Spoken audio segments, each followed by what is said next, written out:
औज़ुबिल्लाहि मिनश्शैतानिर्रजीम बिस्मिल्लाहिर्रहमानिर्रहीम। अस्सलाम वालेकुम। Class 10th and also FSC second year. आज हमारा टॉपिक रिलेट है लिपिड के साथ। तो लिपिड का मैंने ये जो डिफिनीशन लिखा है, the term lipid is derived from Greek words. Greek लफ्ज है, ग्रीक जबान का लफ्ज है, लाइपोस से निकला है और इसका मतलब होता है फैट्स। ठीक है, फैट्स।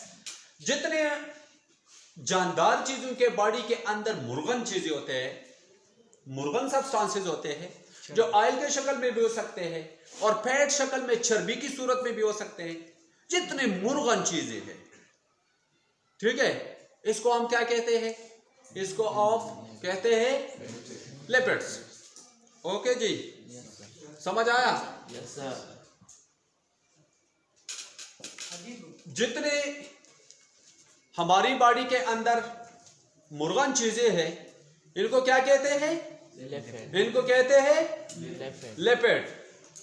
ठीक है, these are biological molecule.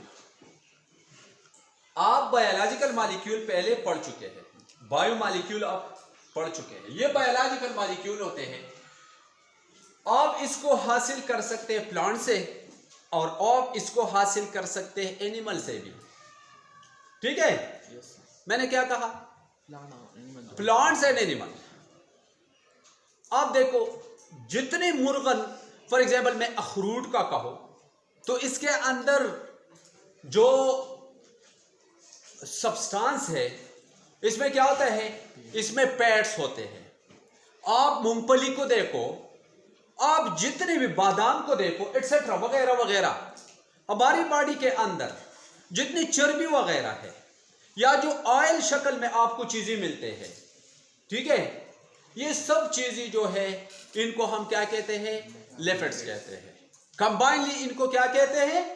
Lipids कहते हैं। लिपिड्स में जनरली हमारे पास कार्बन, हाइड्रोजन और ऑक्सीजन का ये भी कंपाउंड है। ये भी कार्बन, हाइड्रोजन और ऑक्सीजन का कंपाउंड है। लिपिड जो है ये जनरली कार्बन, हाइड्रोजन और ऑक्सीजन का कंपाउंड है। Okay, clear? मैंने इसका अभी एक बात बता देता हूं। जैसे कि हम प्रोटीन का कोई खास डिफिनीशन करता था, जैसे कि हम कार्बोहाइड्रेट का कोई खास डिफिनीशन करता था, लिपिड का आप कोई खास डिफिनीशन नहीं कर सकते, क्योंकि एक लिपिड मॉलिक्यूल अगर मैं ले लो तो इसका केमिकल नेचर किसी दूसरे लिपिड से मुख्तलिफ हो सकता है। ठीक है, इसलिए हम तो उस केमिस्ट्री की तरफ तो नहीं चलते हैं, क्योंकि आप लोगों का लेवल इतना नहीं है। हम वो केमिस्ट्री वो लेक्चर में तो अपलोड करूंगा, लेकिन अभी जो है, अभी तुम्हारे सामने जस्ट इसका जो सिंपल लिपिड्स है, जो सिंपल डिफिनीशन है, जो कॉमनली तकरीबन एक्सेप्टेबल है तमाम लिपिड्स को। ऑल लिपिड्स को कभी ये डिफिनीशन ऑफ ऑल लिपिड्स का डिफिनीशन ऐसा नहीं कर सकते, लेकिन जनरली इसका एक डिफिनीशन हम कर देते हैं। These are the ester of fatty acids and glycerol. These are the ester of fatty acids and glycerol. जनाब, मैं तुम्हें बताने वाला हूं, आप जरा इसको देखो, आपको पता चलेगा। हमारे पास fatty acids, carboxylic acid, fatty acids जो है ये क्या है? ये कार्बोक्सिलिक एसिड है। Fatty acids, carboxylic acid. Okay, fatty acids क्या है? Carboxylic acid. आप जरा ग्लिसरॉल को देखो, ये हमारे पास 3 कार्बन वाले कंपाउंड में बना देता हूं। आप इसको जरा देखें, ठीक है, मैंने ये 3 कार्बन वाला कंपाउंड बनाया, इसको 3 हाइड्रोक्सिल ग्रुप लगे होते हैं। जब 3 हाइड्रोक्सिल ग्रुप लगे होते हैं तो इनको हम कहते हैं ग्लिसरॉल। इनको हम क्या कहते हैं? ग्लिसरॉल कहते हैं। समझ आया? ये हमारे पास क्या है? ये हमारे पास है ग्लिसरॉल।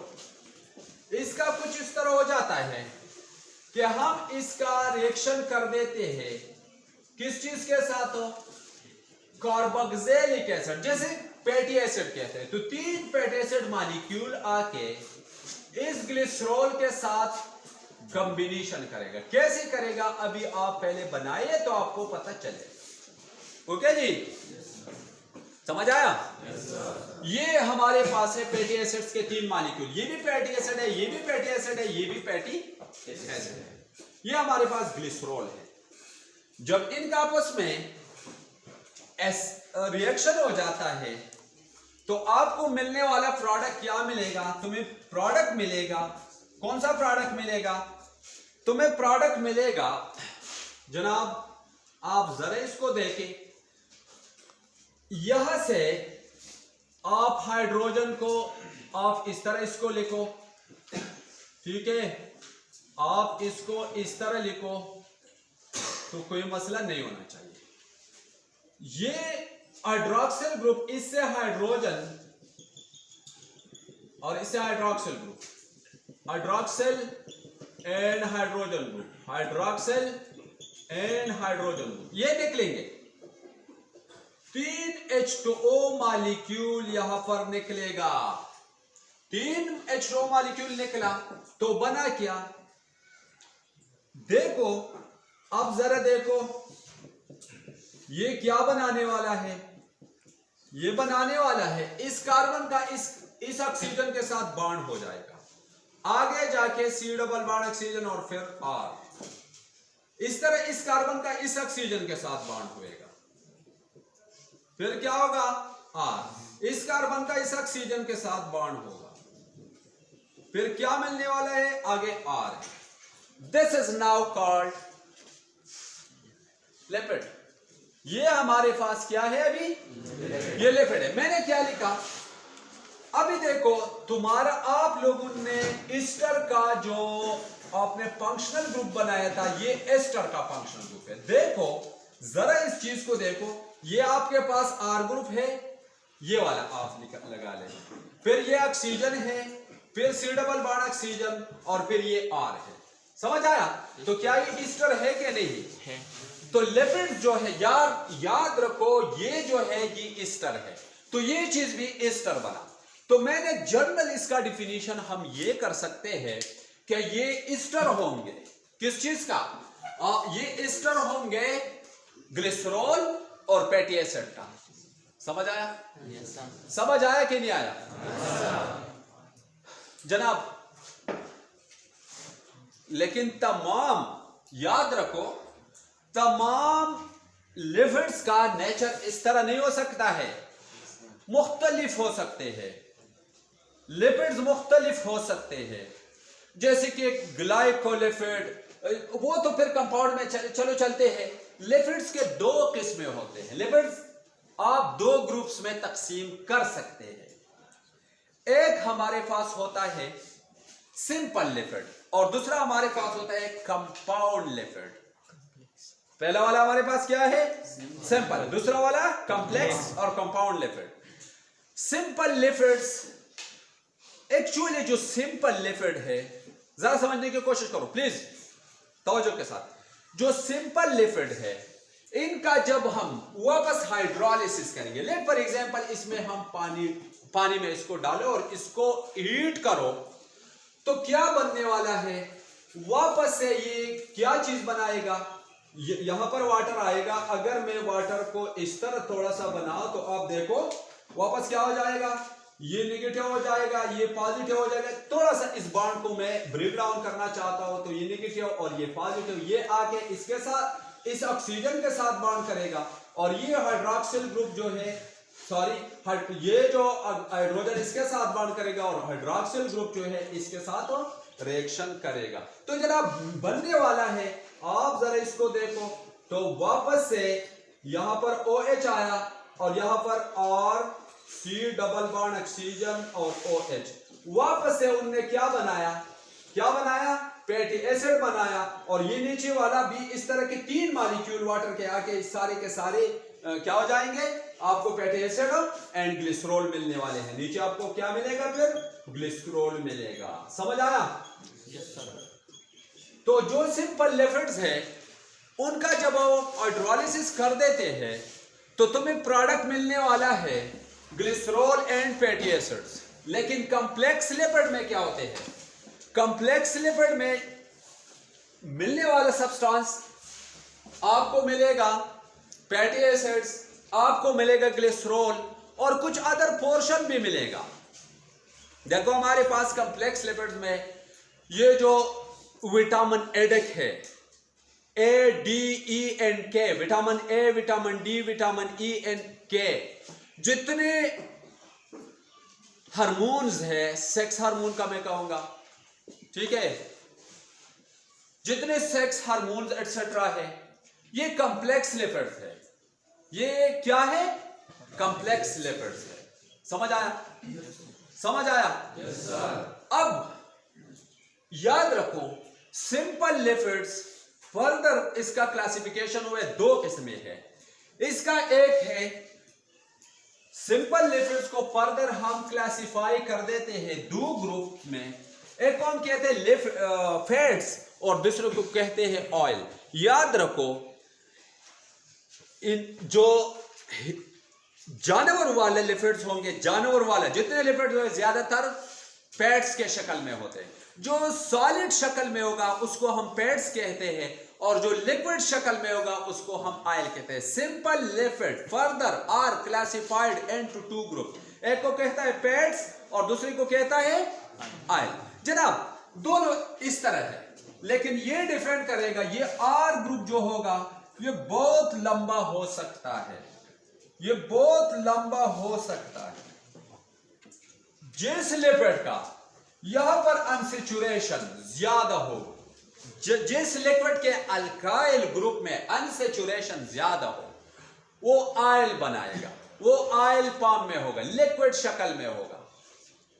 जैसे कि जितने ये तेल वगैरह है ये सारे हमारे पास ऑयल ग्रुप में शामिल है। ये भी लिपिड है लेकिन ये ऑयल है।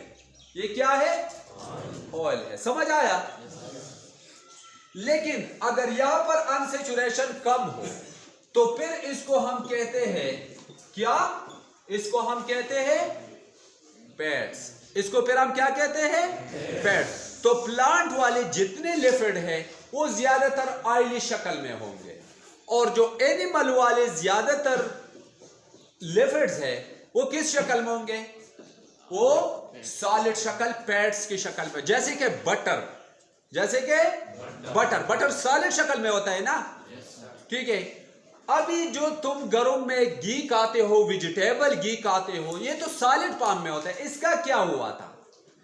इसका कुछ इस तरह हुआ था कि यहां पर उन्होंने इसका हाइड्रोजनेशन किया है। इसका क्या किया है?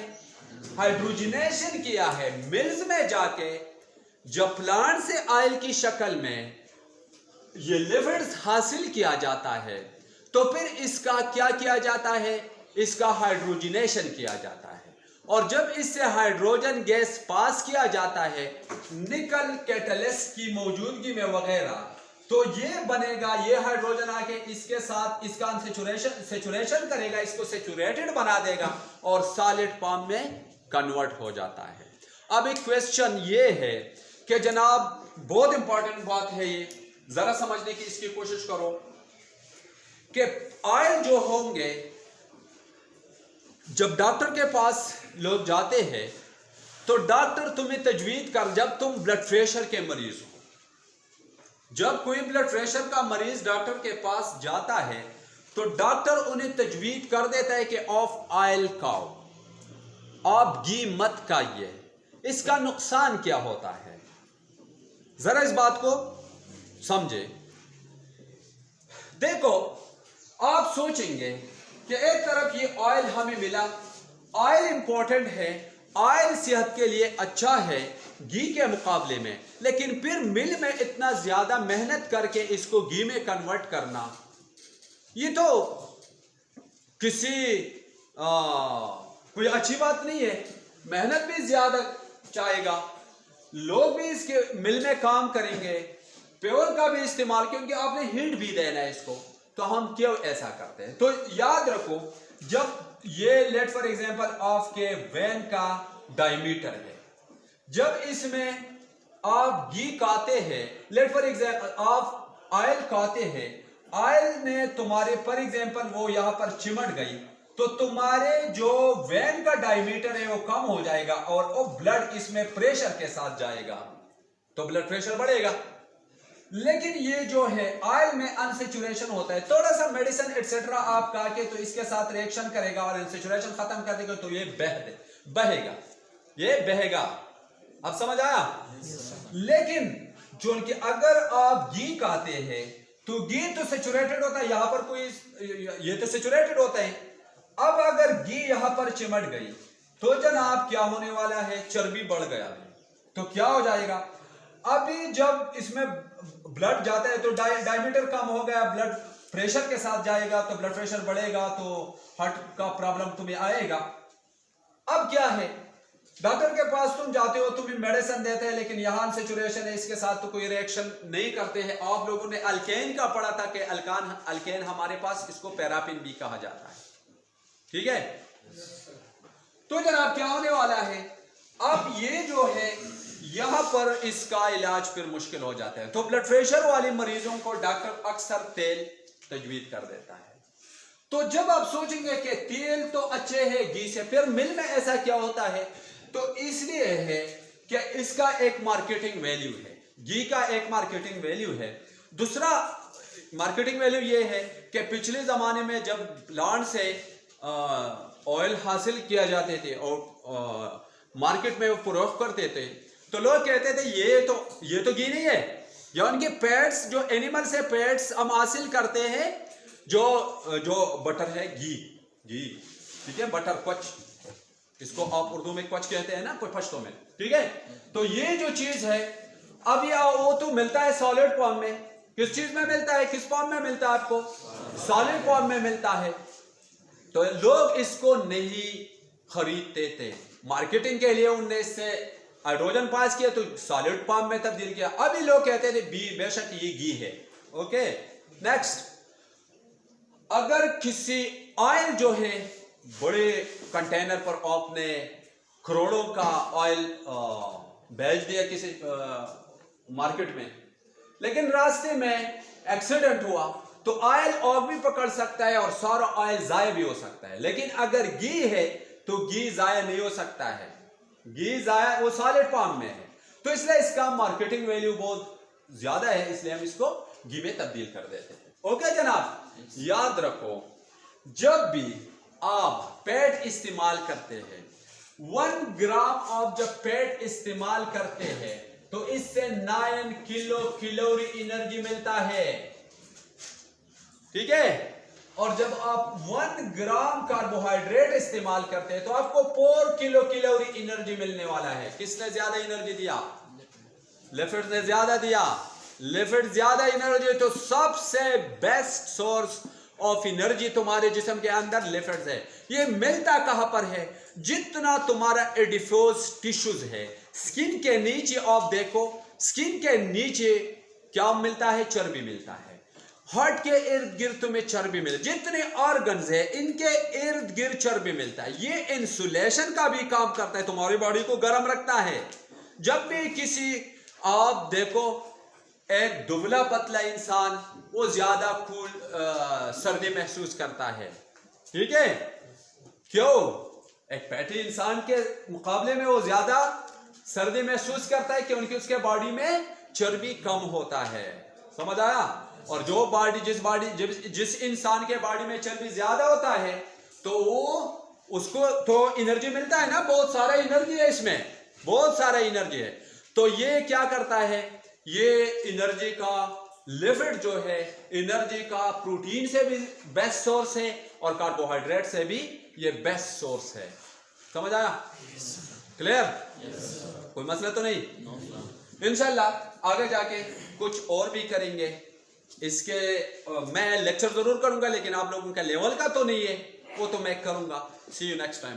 अस्सलाम वालेकुम।